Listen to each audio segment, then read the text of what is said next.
Hello बच्चों, let's read the question. The question says in the following figure O is the centre of the circle, angle BAC is equals to 60 degree, angle OBC is equals to. तो हमें क्या find out करना है? Angle OBC यानी ये वाला angle find out करना है। अब हमें गिवन है angle BAC is equals to, ये हमारा कितना है 60 डिग्री। ठीक है बच्चों, तो इस क्वेश्चन को करने के लिए हम क्या करेंगे? की कंसेप्ट यूज करेंगे। की कंसेप्ट, और की कंसेप्ट के अंदर हम क्या करेंगे? दो कंसेप्ट यूज करेंगे। First number, angle property of circle. Angle property of circle. तो सर्कल की जो एंगल्स की प्रॉपर्टी होती है, एंगल प्रॉपर्टी ऑफ सर्कल, उसको हम यूज करेंगे फर्स्ट कॉन्सेप्ट के अंदर। सेकंड कॉन्सेप्ट के अंदर हम क्या यूज करेंगे? Isosceles triangle. Isosceles triangle.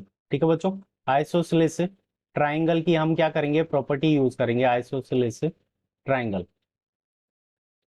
तो इन दो प्रॉपर्टीज का यूज करके हम इस क्वेश्चन को सोल्व करेंगे। अब सबसे पहले यहाँ पे ये जो एंगल बन रहा है, angle BAC is equals to, हमें कितना गिवन है? 60 degree.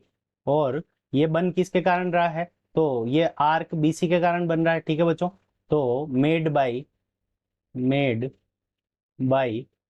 Arc made by arc BC। ठीक है बच्चों, मेड बाई आर्क BC।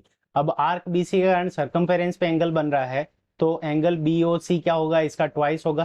तो angle BOC is equals to 2 times of angle BAC। Reason क्या हो जाएगा? Angle made by arc BC at centre. ठीक है बच्चों, तो सेंटर पे बनने वाला जो एंगल होता है वो सरकमफेरेंस पे बनने वाले एंगल का ट्वाइस होता है। ठीक है बच्चों, और एंगल BAC की वैल्यू हमें कितनी गिवन है? 16 डिग्री। तो 60 डिग्री सॉरी, तो 2 मल्टीप्लाइड बाई 60, तो यहाँ से हमारे पास में जो एंगल की वैल्यू आ जाएगी वो कितनी आ जाएगी? 120 डिग्री। ठीक है बच्चों, तो यहाँ पे ये वाला एंगल हमारा कितना हो गया? 120 डिग्री। इसको हम दे देंगे इक्वेशन नंबर फर्स्ट। अब देखो यहाँ पे ये वाली क्या है? Radius of circle. ये वाली भी क्या है? Radius of circle. तो इन ट्राइंगल BOC, एंगल यहाँ पे OB is equals to OC। OB is equals to OC, reason क्या होगा? ये दोनों ही क्या है? Radius of circle. तो ये दोनों रेडियस ऑफ सर्कल है, और सर्कल की जो रेडियस होती है वो क्या होती है? इक्वल होती है। तो इक्वल साइड्स के ऑपोजिट एंगल क्या हो जाएंगे? इक्वल हो जाएंगे। तो OB के सामने का एंगल C एंड OC के सामने का एंगल B, ये क्या हो जाएगा? इक्वल हो जाएगा। Angle B is equals to angle C। और रीजन क्या है इसका? तो आइसोसेलेस ट्राइंगल की प्रॉपर्टी। ठीक है बच्चों, तो angle B is equals to angle C, हम इसको दे देंगे इक्वेशन नंबर सेकेंड। अब इस ट्राइंगल के अंदर जो एंगल होगा, angle B plus angle C plus angle BOC, इन तीनों का सम कितना होगा? 180 डिग्री। अब एंगल B और एंगल C दोनों हमारे इक्वल हैं, तो एंगल C की जगह हम क्या लिख सकते हैं? एंगल B पुट कर सकते हैं। So angle B plus angle BOC is equals to 180 degree.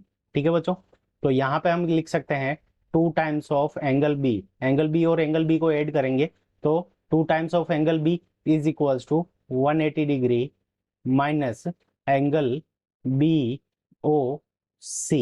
अब एंगल BOC की वैल्यू हमें कितनी गिवन है? हमने कैलकुलेट की है 120 डिग्री।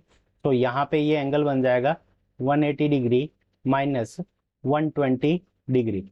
तो 180 में से 120 को माइनस सब्सट्रैक्ट करेंगे तो 60 डिग्री। तो 2 times of angle B is equals to 60 degree. So angle B is equals to 60 degree divided by 2। 60 के अंदर 2 का डिवाइड लगाएंगे तो यहाँ पे हमारे पास में कितना आ जाएगा? 30 डिग्री। तो 30 डिग्री करेक्ट आंसर है, और ये हमें कौन से ऑप्शन में गिवन है? ऑप्शन B के अंदर गिवन है। तो option B is the correct answer of this question. I hope you understood it well. Best of luck. Thank you.